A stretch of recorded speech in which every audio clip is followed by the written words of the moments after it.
La Colegiata de Toro fue construida en la segunda mitad del siglo XII, en tiempos del reinado de Fernando II de León.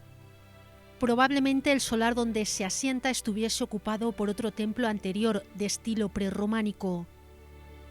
La Colegiata actual es una voluminosa construcción del románico tardío cuya estampa impone una fuerte impronta estética como en pocos casos en el románico español. De ella se puede destacar su bello cimborrio o su espléndido interior. Pero si hay algo que llama la atención en esta colegiata por encima de las demás es su puerta occidental, también conocida como la de la Majestad.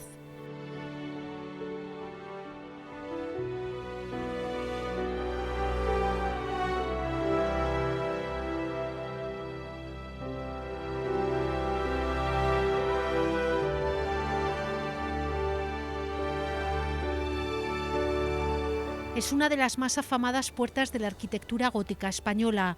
Su arranque es tardorrománico, pero culmina en un soberbio sector gótico primitivo del que destaca la policromía original que fue descubierta en una restauración, cuando se comprobó que bajo numerosas capas de pintura moderna se encontraba la original.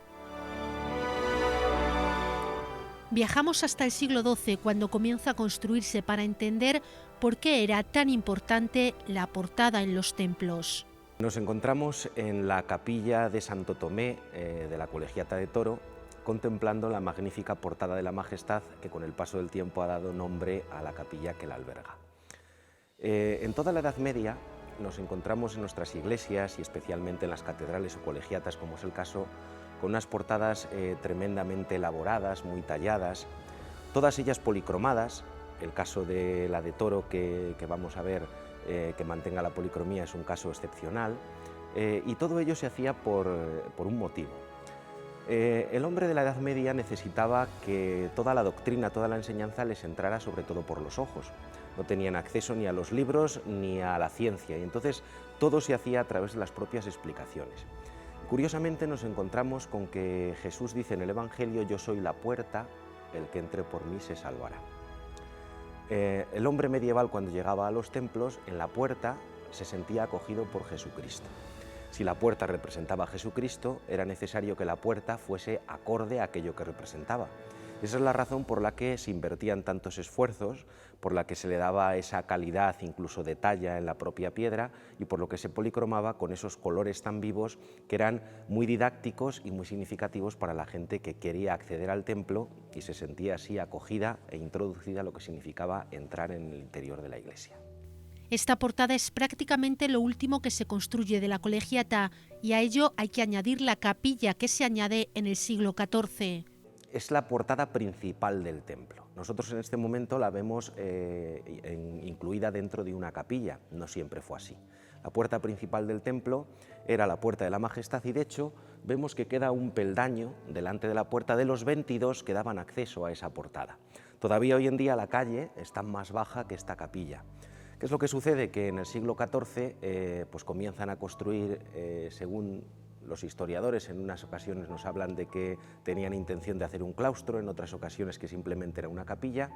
Lo que hacen es que construyen este espacio que se llega a convertir en parroquia, la parroquia de Santo Tomé, lo cubren con un artesonado mudéjar y eso hace que pierda la perspectiva, puesto que la puerta estaba hecha para verla desde abajo.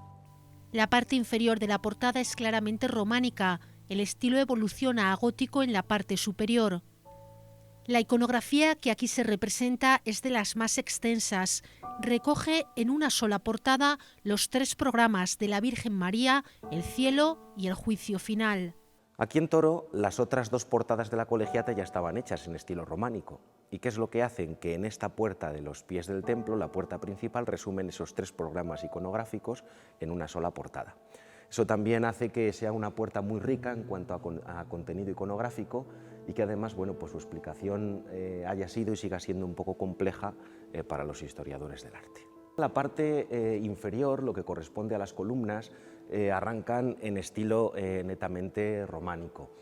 Todos sus capiteles están historiados, En ellos aparecen escenas de la infancia de Jesús, la presentación del niño en el templo, aparece Jesús rodeado de los doctores, aparece también en uno de los capiteles un burro donde hay dos frailes tirando, uno por las orejas y otro por el rabo, que aquí en Toro normalmente se cuenta la anécdota de que era el reflejo de la disputa entre los dominicos y los franciscanos, dos órdenes mendicantes, y cómo unos tiraban y al final le arrancan el rabo al burro. Bueno, son pequeñas anécdotas, pero en todos esos capiteles románicos sí que aparecen distintas historias contadas.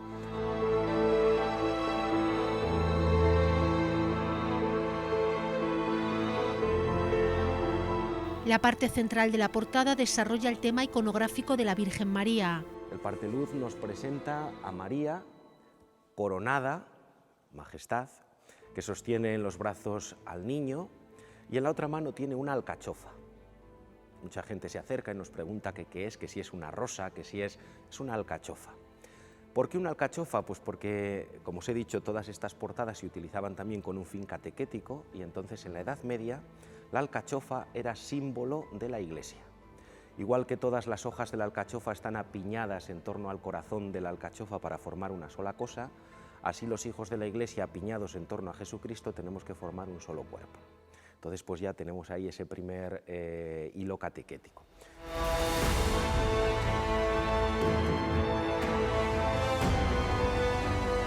Es más, incluso la Virgen descansa sobre una columna que apoya en la tierra y está coronada por un chapitel en forma de ciudad. Es la Jerusalén celeste y seguimos con esa catequesis. María es el nexo de unión entre la Iglesia que peregrina en la tierra, quienes estamos contemplando esta portada, y la Jerusalén celeste, es decir, la Iglesia triunfante, aquellos que ya han sido llamados a participar de la gloria de Dios y desde el cielo forman con nosotros ese único cuerpo que también refleja la alcachofa. El dintel nos habla de la Asunción de María. La colegiata de Santa María la Mayor está dedicada a la Asunción y entonces ahí se nos refleja perfectamente. Y ahí vemos también las influencias iconográficas no solamente de los textos litúrgicos, de los textos canónicos, sino de lo que hemos llamado los evangelios apócrifos. Nos dice concretamente el Evangelio de José de Arimatea, uno de los apócrifos, que 3 días antes de que la Virgen fuese llevada al cielo, se le apareció un ángel y le entregó una palma y le dijo: en 3 días serás llevada al cielo. Y el mismo Evangelio nos dice que en el momento del tránsito de María estaba rodeada de los apóstoles. Y justo en ese momento, San Pedro, cubriéndose la cabeza, comenzó a entonar salmos de alabanza. Entonces, en el dintel tenemos el cuerpo de María tumbado en la cama, a la cabecera de la cama San Juan, con la palma de la que hace referencia el Evangelio apócrifo en la mano, la palma que le había sido entregada por el ángel, un ángel a los pies de María con un incensario, y a ambos lados los apóstoles, Pedro con la cabeza cubierta y el libro de los salmos abierto, entonando esos cánticos de alabanza, esos salmos, en el momento en el que, justo encima de la cama, 2 ángeles llevan en una sábana el cuerpo de María hacia el cielo. Es esa plasmación gráfica y muy plástica, muy visual de lo que significaba ese misterio de la Virgen María, la Asunción de María al cielo.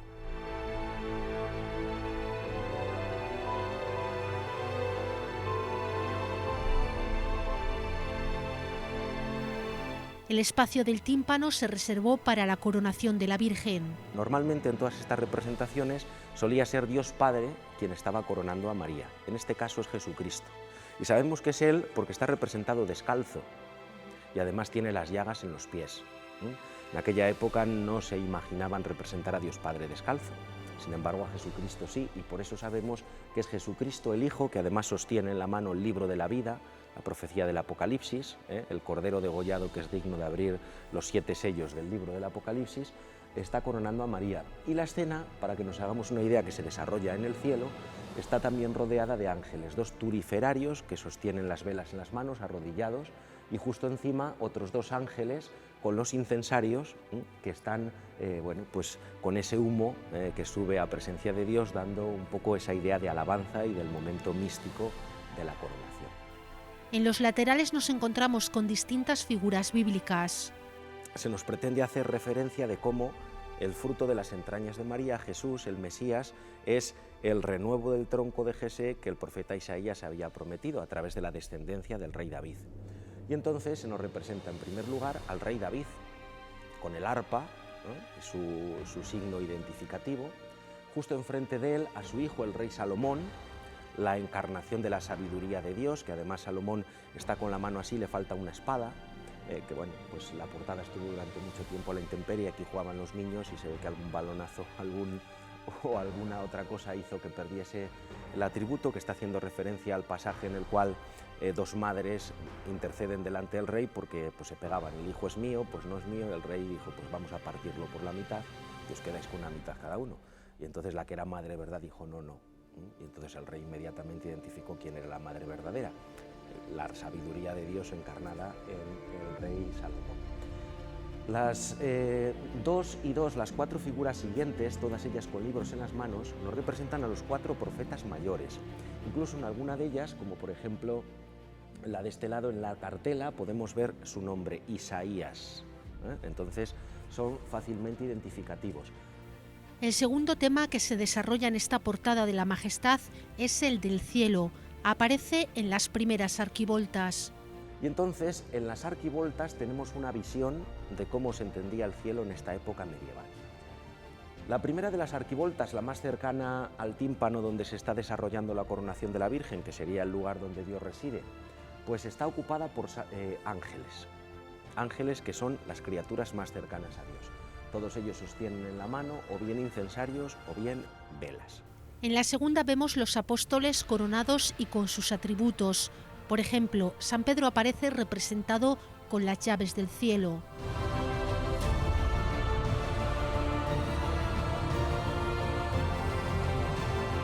Tiene un dato curioso. Justo enfrente de San Pedro aparece San Pablo, que no tiene corona, porque no era del grupo de los 12. Sí era apóstol, pero no era del grupo de los 12. Y para que sepamos perfectamente quién es, también tiene una cartela en la mano donde se ve Paulus, latín Pablo, que nos está indicando quién es el personaje.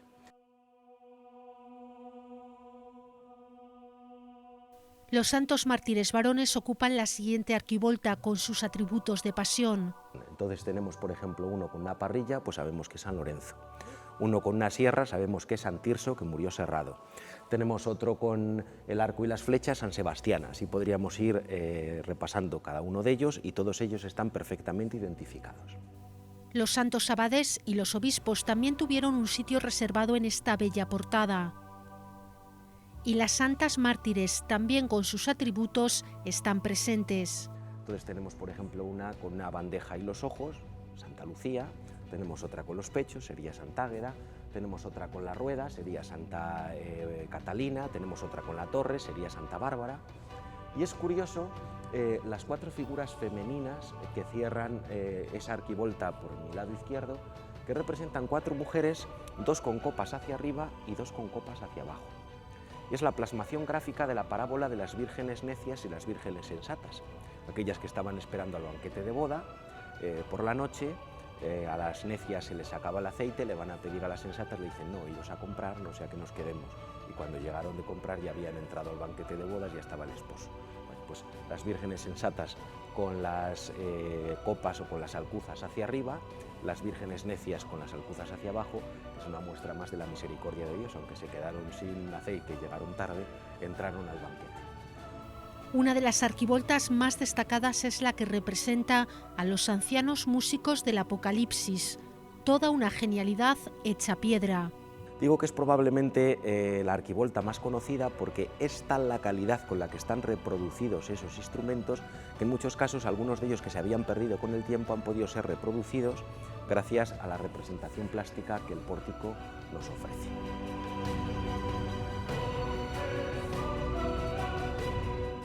El último tema es tan explícito como este anterior. Nos describe como pocas veces el juicio final.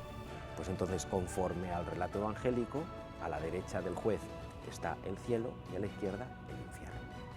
Entonces, Jesucristo aparece en el centro de la arquivolta, sentado en el trono como juez, 2 ángeles le sostienen las manos, en referencia también al pasaje del Antiguo Testamento, cuando el pueblo de Israel estaba luchando y Moisés, con las manos en alto, intercedía por el pueblo. Cuando Moisés bajaba las manos, el pueblo perdía; si Moisés levantaba las manos, el pueblo ganaba. Entonces está haciendo un poco esa referencia, ¿no? En Cristo tenemos el intercesor que no se cansa de interceder por nosotros y que siempre mantiene las manos en alto.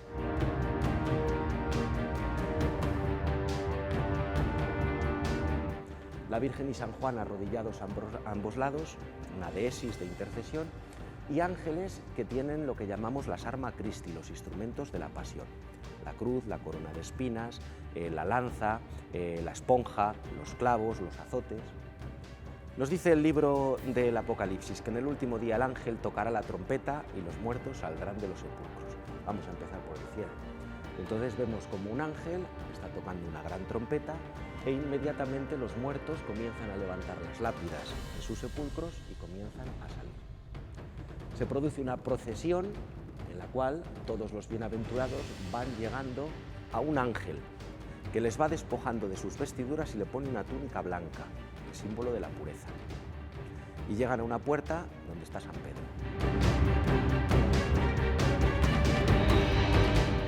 San Pedro se va viendo con cada uno de los bienaventurados y van entrando en el cielo, que además está representado como el jardín del Edén, un gran jardín en el cual los músicos del Apocalipsis tocan los instrumentos y las almas de los bienaventurados, entre el follaje de las ramas, están extasiados contemplando la visión de Dios. Además es curioso porque ese jardín tiene en su representación ciertas influencias del arte islámico en la propia composición de las hojas.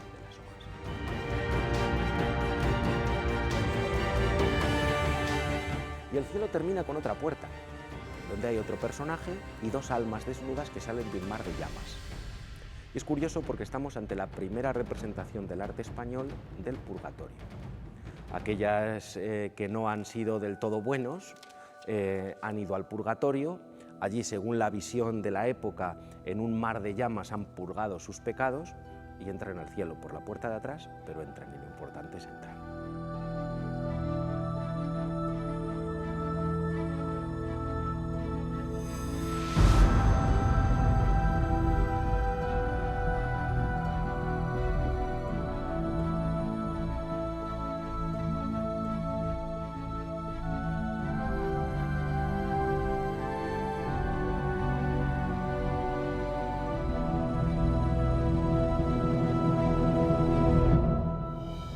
A la izquierda, pues tenemos la representación del infierno. El ángel de nuevo que vuelve a tocar la trompeta, los muertos que siguen saliendo de los sepulcros, pero inmediatamente tenemos una procesión donde ya no se ve el orden y la paz y la serenidad que hemos visto en el cielo. No hay ningún ángel, sino lo que vemos son distintos demonios que con varas, incluso instrumentos punzantes, van conduciendo las almas hacia la puerta del infierno. Y ahí empiezan los tormentos. El primero de los tormentos, vemos las almas que están portando sus lápidas sepulcrales. Es el pecado un poco de la soberbia, de la presunción. Me voy a hacer un gran panteón, me voy a hacer una gran sepultura, porque así el peso de tu lápida la vas a llevar, ¿no? El primero de los castigos. Vemos después otra serie de almas que llevan colgadas unas bolsas, unas talegas del cuello, que muchos de ellos van encorvados. El segundo castigo sería llevar colgado del cuello el peso de tus pecados. Incluso vemos una representación de un macho cabrío al que el alma de un condenado le está besando el trasero. Es la condena de la brujería. Los aquelarres de brujas se reunían en torno al macho cabrío, que era la representación de Belcebú. Entonces ahí tenemos esa condena de la brujería. Hasta que llegamos a un demonio que está como escoltando a 2 personajes vestidos, uno con un compás y otro con una piqueta, un cantero y un arquitecto. Es la condena de la masonería. La masonería era y sigue siendo un pecado, y entonces ahí está, con sus además atributos correspondientes, el compás tan significativo y la propia piqueta, a las puertas del infierno. Encontramos una gran cortina de llamas y la puerta del infierno, donde ya no está San Pedro, sino está Satán, príncipe de los demonios, sentado, que en la mano sostiene una lista con el nombre de los condenados.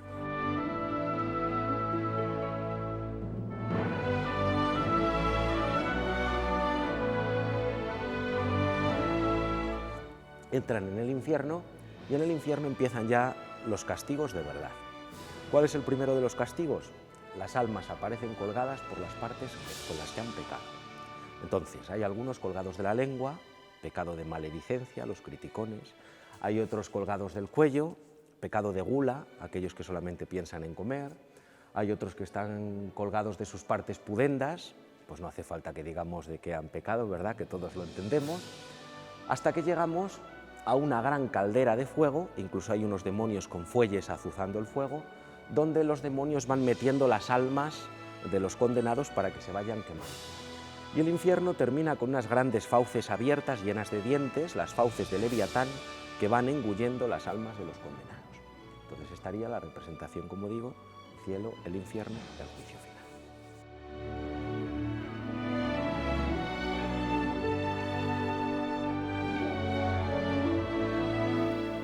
La portada es una auténtica joya del arte gótico español por esa policromía que se ha conservado como en muy pocos sitios. No se han conservado las policromías originales en las portadas prácticamente en ningún sitio. De hecho, mucha gente cuando viene aquí dice, bueno, pues la de La Guardia también tiene policromía, sí, pero es una policromía del siglo XVI. Aquí estamos hablando de una policromía del siglo XIII. Y eso es un poco lo significativo. Una policromía que se conservó gracias a la construcción de esta capilla. Cuando esta capilla se construye y este espacio se convierte en parroquia, lo que hacen es colocar una mesa de altar a los pies del parteluz y entonces se utiliza la propia portada como retablo. A lo largo de la historia le fueron dando distintos repintes y entonces cuando en el año 96 se acomete la restauración se ve que hay al menos 6 capas de repinte, algunas muy recientes, incluso con pinturas modernas de Titán Luz, pero eso había favorecido que dentro se conservase también la policromía original. Entonces es precisamente ese toque de color tan expresivo, tan vivo, el que hace que la capilla y la propia portada sean en sí únicas.